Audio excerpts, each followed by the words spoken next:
Salut tout le monde, j'espère que vous allez bien. On est parti ce soir pour un débrief de cette septième journée de Liga qui a opposé le Real Madrid à Osasuna. Retour des merengues sur les terrains après la trêve internationale. Est-ce que le Real allait poursuivre son exceptionnel début de saison?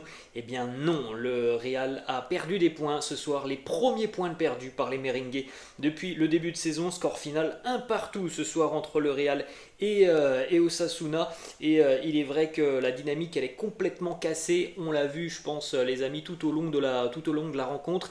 C'est pas du tout le Real que l'on avait quitté il y a 2 semaines. Malheureusement, c'est parfois le cas, hein. La trêve internationale a complètement cassé le rythme des merengues. On le savait de toute façon, on en a parlé les amis dans les vidéos depuis quelques jours. Cette équipe d'Osasuna, c'est une équipe poil à gratter. C'est une équipe qui est très très chiante à jouer. On l'a vu ce soir, le Real n'a jamais été en mesure tout simplement d'inquiéter sérieusement et franchement cette équipe d'Osasuna. Il n'y a eu que très très peu de situations franches pour les merengues ce soir. C'est une équipe qui est très bien organisée et malheureusement, hein, pour les merengues, ça a été beaucoup trop brouillon ce soir. Difficile de déterminer quel joueur pourrait être l'homme du match. Moi, il y en a quand même un qui me semble avoir été plus à l'aise que les autres et c'est le même depuis le début de saison. Il est énorme. C'est Toni Kroos qui pour moi était tout de même assez bon aujourd'hui. Sinon, les amis, côté merengue, on peut tout de même se dire, hein, que ça a été une prestation hyper décevante de quasiment tout le monde. Côté Real ce soir, y compris le retour de Benzema sur le terrain, un retour où Karim, on en parlera, a raté un penalty dans cette rencontre. Ça a été décevant parce que ça a manqué notamment d'intensité, de rythme en première mi-temps, ça a manqué notamment aussi de contrôle au milieu de terrain, ça a manqué tout simplement d'efficacité, de justesse dans les derniers gestes. Bref les amis, il a manqué beaucoup trop de choses au Real Madrid ce soir pour pouvoir s'imposer face à cette équipe d'Osasuna qui, en plus de ça, sur le peu de situations qu'elle a eu, a tout de même réussi à être assez dangereuse, notamment en première période. Le but en seconde mi-temps, il est très beau, hein, pour Osasuna, il faut bien le dire, hein. Ce coup de tête renversé, il est magnifique et c'est vrai que c'est décevant parce qu'on peut le dire, hein, la trêve internationale a complètement cassé le rythme du Real Madrid. Donc bon, ma prochaine séance dans 3 jours au Shakhtar en Ligue des Champions, mais c'est dommage, hein, parce que c'est des points de perdus au Bernabeu. Quand on voit aussi le Barça qui ne perd plus de points depuis la première journée, on sait très bien que ce sont des points qui peuvent valoir très très cher. Et il est vrai que ce soir, je pense qu'on peut avoir beaucoup de regrets sur la prestation au final du 11 merengue. Mais au final, par rapport aux 90 minutes, pas beaucoup de regrets parce que tu as l'impression que le Real n'allait jamais marquer, hein, dans cette rencontre. On a vu beaucoup trop de lacunes, beaucoup trop de déchets ce soir côté merengue. On l'a pas dit les amis, mais Vinicius a ouvert le score la 42e. C'était sur un temps fort du Real, hein, sur la fin de première mi-temps. C'était un temps fort mais c'était très brouillon. D'ailleurs le but il est brouillon, hein, le but de Vinicius. C'est un centre qui termine au fond des filets parce que personne ne la touche et parce que le gardien a visiblement perdu un petit peu la trajectoire du ballon, mais c'est un but assez chanceux, hein, pour le Real. Il y avait eu quelques minutes auparavant en première mi-temps une énorme occasion pour Karim Benzema qui aurait certainement mérité d'aller au fond, sa reprise de volée qui échoue je pense à quelques centimètres du poteau, mais sinon en termes d'occasion franche, très maigre ce soir pour le Real. Vous pouvez jeter un petit coup d'œil les amis au stade de cette rencontre, 22 tirs à 8 pour les merengues, mais le problème il est là, 4 tirs cadrés sur ces 22 tirs pour les merengues.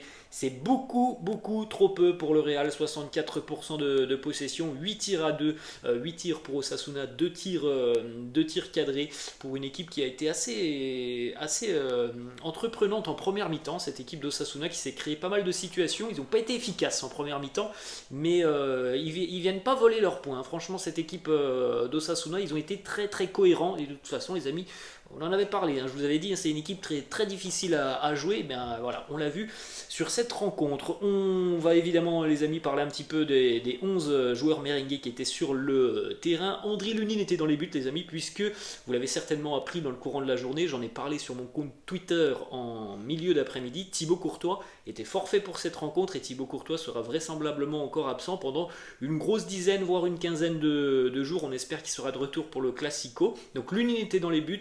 Alaba Rudiger en charnière, Ferland Mendy à gauche, Carvajal à droite, Chouameni, Kroos, Ceballos au milieu de terrain, Vinicius, Benzema et Rodrigo. On va démarrer donc les amis avec la prestation d'Andriy Lunin. Donc comme vous l'avez vu, seulement 2 tirs cadrés pour Lunin.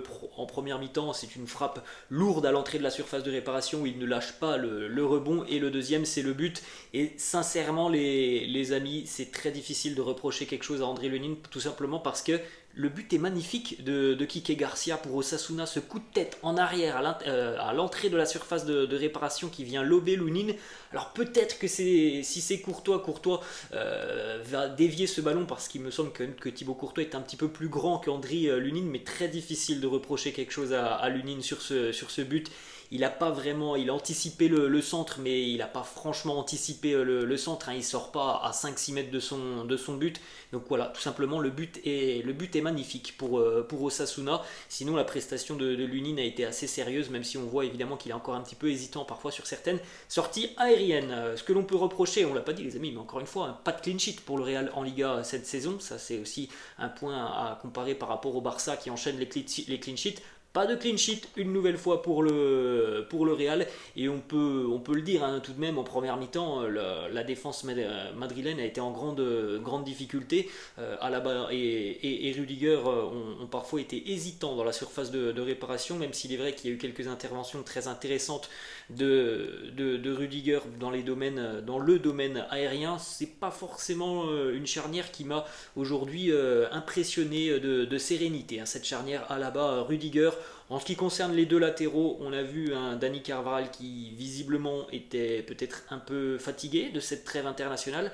On l'avait quitté avec un match face à l'Atlético où il avait été énorme, certainement l'un des hommes du match sur cette rencontre face à l'Atlético.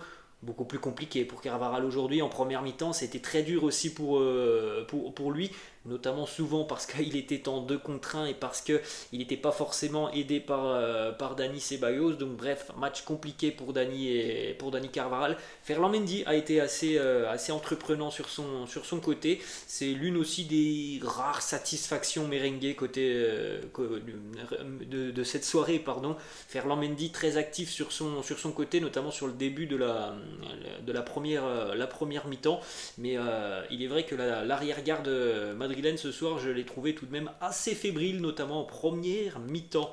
En ce qui concerne le milieu de terrain, les amis, bon, là je pense que c'était l'un des gros problèmes aujourd'hui, hein, côté merengue. On a vu 2 absences très importantes aujourd'hui côté merengue, l'absence de Fede et de son impact. On l'a vu en première mi-temps, hein, ça manquait d'énergie, ça manquait d'intensité, de rythme.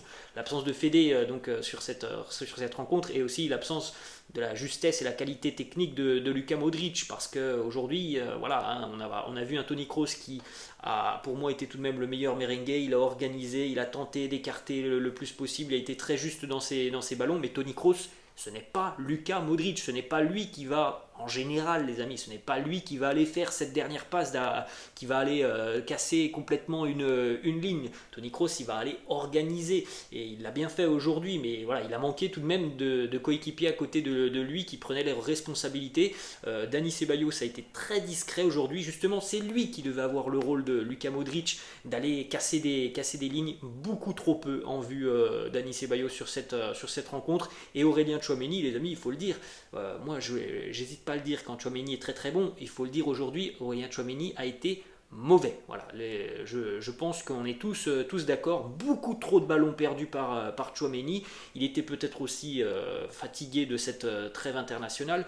Pas dans le rythme, vraiment des mauvais choix. Donc il a été remplacé à la 52e. Ça montre aussi que Carlo Ancelotti a vu le même match que nous, les amis. Tchouaméni n'était pas dedans aujourd'hui, tout simplement. Il a été pris à défaut en plus de ça à plusieurs reprises. Certaines contre-attaques pour Osasuna en première mi-temps où il est dépassé. Voilà, c'est un match à oublier pour Tchouaméni. Il n'a pas été bon aujourd'hui. Et on termine donc, les amis, avec les trois attaquants. Pas beaucoup de satisfaction, hein, notamment du côté de l'attaque. Le but de Vinicius qui est assez chanceux, mais encore une fois les amis, même si je sais très bien que beaucoup vont dire Vinicius il donne pas beaucoup les ballons, Vinicius il s'entête parfois à dribbler. Encore une fois les amis, c'est le joueur le plus dangereux, hein, dans le secteur offensif côté merengue. C'est lui qui va aller provoquer. Oui les amis, on le répète toujours, il n'y a pas un joueur qui va aller réussir 100% de ses dribbles. Et Vinicius ne réussira jamais 100% de ses dribbles, mais encore une fois c'est lui qui a beaucoup plus tenté dans le secteur offensif. Il est récompensé par ce but assez chanceux, mais ça reste trop brouillon. Il en est de même pour Rodrigo. Je pense sincèrement que Rodrigo, c'est très compliqué de l'utiliser en tant qu'ailier droit. On l'a vu très régulièrement. Il revient plein axe. Ça ne lui plaît pas, ce poste d'ailier droit à Rodrigo. Lorsqu'il se montre un peu plus, c'est tout simplement qu'il est axial. Et on va terminer, les amis, avec la prestation de Karim Benzema. On attendait beaucoup du Nouébé pour son retour sur les terrains après. Donc c'est quasiment un mois d'absence, un petit peu moins d'un mois d'absence pour le Nouébé. Que ce fut dur pour Karim ce soir. Bon, on l'a dit, on a eu une grosse occasion en première mi-temps. Il y a eu la tête aussi en fin de match. Ça a été très difficile de le trouver dans la surface de réparation, Benzema. Et puis, les amis, on est obligé d'en parler. Le penalty raté par Karim, penalty qu'il obtient lui-même, mais penalty raté. Et souvenez-vous, les amis, il y a 4 ou 5 mois, on faisait un débrief en milieu de semaine. Je m'en souviens, c'était un mercredi ou un jeudi, d'un match du Real du côté d'Osasuna, où Karim avait raté 2 penaltys face au même gardien, Herrera. Et là, encore une fois, visiblement, Herrera est complètement rentré dans la tête de Karim, puisqu'il a forcer son tir. Jamais on voit Karim forcer ses pénaltys comme ça. Donc voilà, il en est sur 3 pénaltys ratés face à ce gardien de Osasuna en l'espace de 5-6 mois. Benzema, il est complètement forcé son pénalty puissant sur la barre transversale. Le gardien n'a même pas bougé. Il a essayé de le déstabiliser en lui montrant du doigt le côté qu'il allait choisir. Karim qui a raté beaucoup de pénaltys depuis quelques temps, me semble-t-il. C'est 5 pénalty ratés sur ces 7 derniers tirés du côté du Real. C'est beaucoup pour le Nouébé, et malheureusement pour un joueur qui revient comme Karim aujourd'hui, ça lui aurait permis certainement évidemment de reprendre un peu plus confiance. Et c'est terrible parce que le penalty, il est tout de même très très mal tiré de la part de Karim. Donc voilà, c'est un match à oublier malheureusement pour le Nouébé, que l'on a trouvé un petit peu dans la surface de réparation, mais je ne suis pas sûr, les amis, j'en avais parlé en début de semaine, en milieu de semaine, je suis pas sûr que Karim avait 90 minutes non plus dans les jambes au cours de cette rencontre. Ça m'a beaucoup surpris de voir Karim disputer ses 90 minutes, alors qu'on rappelle qu'il n'avait que 4 ou 5 entraînements. Au final, ça m'a un petit peu surpris, et il est vrai que pour la confiance, c'est pas terrible non plus pour le Noébé. Voilà les amis, la fin de cette vidéo. N'hésitez pas à me laisser en commentaire ce que vous avez pensé de cette rencontre. Moi je vous laisse les amis, je vous dis à la prochaine, ciao.